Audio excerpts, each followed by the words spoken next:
Lynn Singleton, thank you for coming in today. You're welcome. It's a bit of a victory lap, if you will, this morning, kicking off the 2018-19 season. Not just next year's season, this is the 90th anniversary celebration of the Lowe's building. It was a lot of pomp and circumstance this morning, a big video unveiling everyone who's coming to PPAC this year, and of course the one that's on the tip of everyone's tongue, plenty of great shows, but Hamilton. Talk with us about the Hamilton buzz. Yes, we took the air out of the room with the H word. We announced for next year 11 shows, 8 of which are on the Take-O White Family Foundation Broadway series, and 3 are on the Encore Series, which is sponsored by Cox Cable. And Hamilton was, of course, the flagship, the tentpole show, which everybody wanted to talk about. And will hopefully drive subscription, because even last year, by saying if you want to guarantee seats for Hamilton when it comes the following year, we had a 10 to 15% bump in our subscriptions. Wow. And I suspect we'll do about the same this year, if not a little The better. Hamilton bump. How many performances will there be? They will be here for 3 weeks in the summer of July of 19, which is unusual for us to do a July show, but trust me, it won't matter. I said to somebody today, it's like the Super Bowl of Broadway, except the Super Bowl is in your hometown. Coming here for 3 weeks, how quickly will it sell out? If the average person, I know you're pushing subscriptions, Yeah. and the question was asked this morning, if you're not a subscriber, and I know you're pushing folks to consider, when can tickets be purchased? That is yet to be determined. TBD. That's yet to be determined, and that's who's driving all that is the company, because believe me, right now we're one of the first markets to play the show in the second leg of the tour, and the Angelica company is presently open in Seattle, and then what it does, it will work its way across the country, Denver, Des Moines, St. Louis, Cleveland, Providence, till it finally gets here next July. Getting here next July. Now, have you seen it on Broadway? I've seen it twice. Seen it twice. So you get what the buzz is all about. Absolutely, and it's not only the buzz. The thing you have to be careful with, because it's the first act is a lot of rap music, and as you can imagine, I don't look like rap music. But so you have to listen very carefully. But it spans generations, and as I said to a reporter this morning, it's one of the few shows that your son or daughter will ask you to take them to. And so when your son and daughter ask you to take you to something, you do everything you can to make that happen. And then once they go see it, what do they want you to do? They want to go back and see it again. So does having a subscription guarantee you a seat? Yes. It does. You took my point. I got home last night. I was away for the weekend. I got home last night, and I had 18 voicemails on my home phone, and I had about a dozen texts today. So I'm going to put on my answering machine. If you want to guarantee your tickets to Hamilton, become a subscriber. And let me further amplify that. And as I stated this morning, I have never, in my lifetime in the Broadway world, which is 30-some years, have never seen a better runway for product in New York coming out on the road. And so someone will say, well, why should I subscribe this year? Because next year I might not like the shows. Trust me, even beyond this year, you have shows in New York that are ramping to come out. Frozen, Harry Potter, Come From Away, Dear Evan Hansen, and then, as obviously has been demonstrated by the Wickeds, the Phantoms, the Jersey Boys, Hamilton will come back. He did mention that this morning at PPAC. Talk with folks again, what are the benefits besides having a first seat to Hamilton to being a subscriber? That's a good question. One of the big benefits is when your local weather person starts yelling storm alert, as they did last week when we had beautiful, you can pick up the phone and say, gosh, I don't think I can come Friday. Can you move me to another performance? A little flexibility. So you got flexibility. You're on the first, when we do pre-sales for shows, not only beyond Broadway, but for the Jay Leno's, the Tony Bennett's, the Devos, the Harry Connick Juniors, you get first ability to buy a ticket, Okay. which is a big benefit.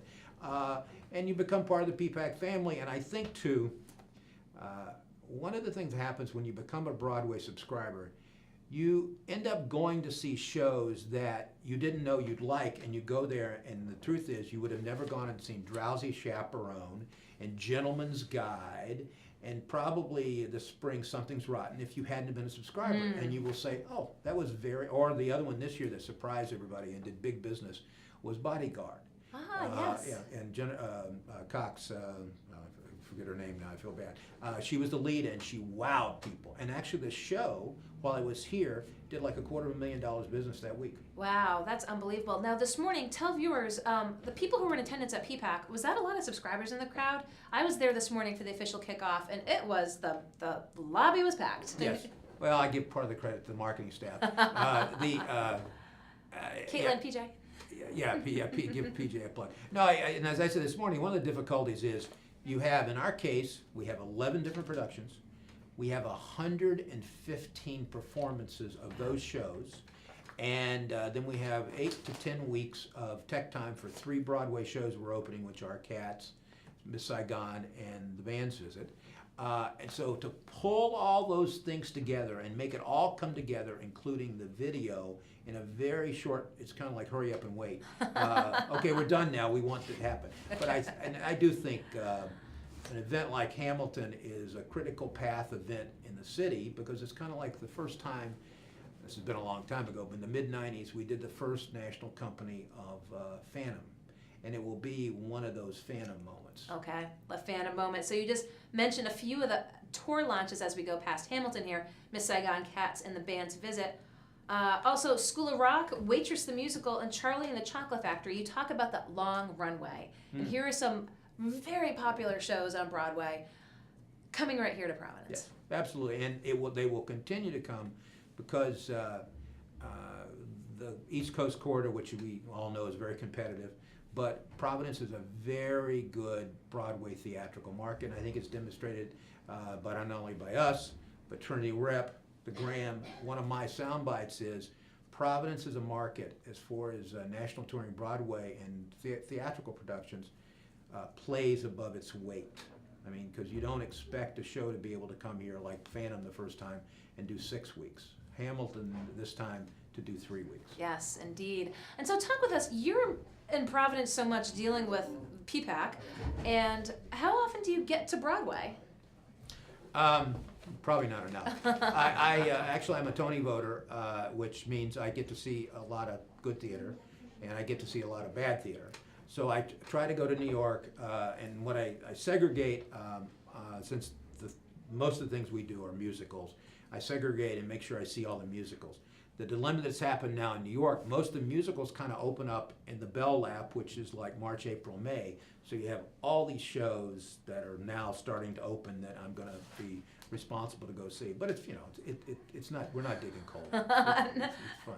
Not digging coal. So very, popular new shows coming, and this is the tour launches, but the Encore Series. Phantom, Jersey Boys, Book of Mormon. The Encore Series, in most cases, happen to be shows that have played here and have done well and are what we deem to be commercial sellers because we don't have as many Broadway subscribers into that series. And to give you an example, Providence is a very good repeat market if the show has commercial appeal.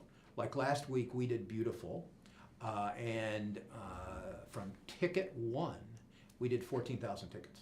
So that means we sold more tickets than would have filled up the Civic Center from ticket 1, and that's phenomenally well done. That tour opened here probably 2 or 3 years ago, and with our subscribers, the first time it opened here, we did $1.4 million, but we probably loaded in $700,000 worth of subscription money. So the Encore Series tends to be more commercial, shows that can stand on their own to sell single tickets, and of course we'll do Jersey Boys here for as long as I'm alive, and probably long. But people, they don't have any trouble figuring out what the title is. Yes. And so it's helpful. And that's the Encore Series and the 90th anniversary of the Lowe's Theater. Yes. As you know, it's the Rhode Island expression of like, well, where's this restaurant? Well, it's near where the old BJ's used to be. So PPAC has gone through many incarnations. And the first incarnation was it was a Lowe's State Theater. It was part of the Lowe's State chain, and was that for a number of years. And then when the Dario family owned it, I believe it was called the Palace, and it was pretty much a rock building. It did everybody from the Eagles to Peter Frampton to Bob Dylan. And then in 1977-78, it was purchased by a public-private partnership, which was the 7 largest corporations in the city, and it was called the Ocean State Performing Arts Center, 77-78. And then in 82 or 3, right before I came to town, it became the Providence Performing Arts Center. So depending on how old you are, and our greatest generation, of some who are many still alive, and many of them are our volunteer ushers. Yes, they are. Some of them have been there much longer than me and know much more about it than I do. They remember it as the Low State. And even when I first got here, people would say to me, da-da-da, and they would say, oh, you mean the old Low State. The Palace and the Ocean State Performing Arts Center kind of faded in the background. And so PPAC, and one of the things we ran into, and we try to get people not to use initials, but sometimes the best way to be in the crowd is to get in the middle of them, follow them. We finally just gave up the ghost and we said, you know what? They're going to call it PPAC. You're going to call it PPAC, so it's PPAC. And we don't fight that. There's no Dunk Civic Center. No, we don't fight it. It's like it is what it is. And you know, if you brand something, as you know, as you brand something, even with our phone number years and years ago, because we're one of the few. We're the only box office in New England in a theater that you can pick up the phone and actually call the building. Think about that. So years ago, we branded our phone number 421 Arts, and we still do about 30 to 40% of our business on the phone, which is very, but I think part of that is the branding of that phone number, and plus too, it gives people comfort, even at the end of the day, they may not. They may say, "Oh, there's a service charge on the phone. I'll come down and pick the." So it gives people comfort.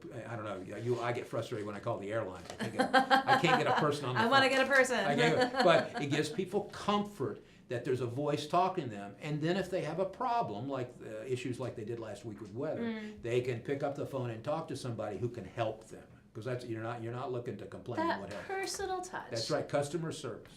So when acts come in and see this theater, and we talk with them when they come in here, because PPAC was always so good about sending us actors down here when they have shows. They always talk about such a beautiful theater, and obviously went through renovations in recent decades. But what needs to be done to keep it in this top-notch condition that, year in, year out, you're kind of saying, well, maybe we need to touch this or do this? What's on your to-do list? Good I mean, question. the upkeep is constant in a building of that size. Good question. And like any house that was built in 1928, there's always something to fix. And we have a 20-year capital plan.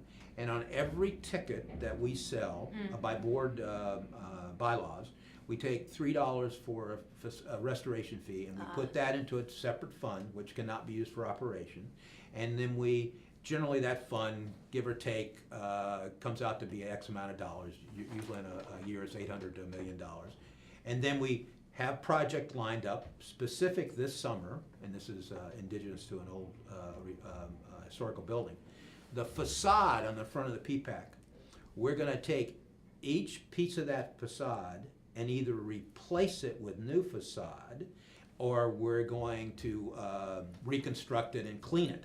Because what happens in these old buildings in the fleet, I don't know what it's called now, but the Superman building, Fleet Center, what happens is the water gets behind that facade and then it falls off. And that job alone is probably, $700,000-800,000. Wow. So we'll see a little scaffolding to clean it up a little bit. It's going to look like Paolino's which is almost near completion. Yeah. Well, as we talk about the 18-19 season, we're still here in 18. What do we have in the coming weeks that folks should be looking at for PPAC if they're saying, I'm going to want to see a show? Oh, this coming fall? Yeah, immediate future. Oh, immediate. Yeah. That's a softball. Actually, the best dance musical I have ever seen is coming next week. I think it's next week. American in Paris. And I'll give you a little background on it. It was produced by people who weren't necessarily theater people. And what they did is they produced it and they hired dancers from the American Ballet Company. I went to it in New York thinking, am I going to like this? And I did not. The show is 2 hours and 40 minutes long, and I didn't look at my watch. You were just that enthralled. Well, and it was just amazing how the dancing was as good as I've ever seen. And what has happened now, this production has closed in New York, so many of the people who are in the New York cast are touring in it. So you're getting what I call the varsity. And many people think that American in Paris is a revival, but it wasn't. It was a movie. But people in their mind think that there was a production once of American in Paris. So it's actually the First National Company ran in New York for 2 years, and now it's touring. And then in June, I think it is, we have the most theater smart show you'll ever see. What makes theater smart? It's very like inside jokes, but it's very theater smart, and it absolutely has the worst title of any show coming or going, and that's Something's Rotten. Something's rotten. But I guarantee if somebody is a Broadway musical theater fan, because you'll sit there and you'll get all kind of the inside jokes. It's very, and going back to what else is happening, I don't know what you sense. You sense have a bigger feel of the retail and the economy than I do, but retail and ticket sales for everything we are doing in the building, and I'm not just talking about Broadway, I'm talking about Jay Leno, Tony Bennett, as you know, Sebastian, the comedian whose last name I can't pronounce, a couple weeks ago. 2 sold out back-to-back shows. 6,000 tickets, and I didn't know who he was. They came in and they put a little iPad up and said that this is who it is, and I watched it.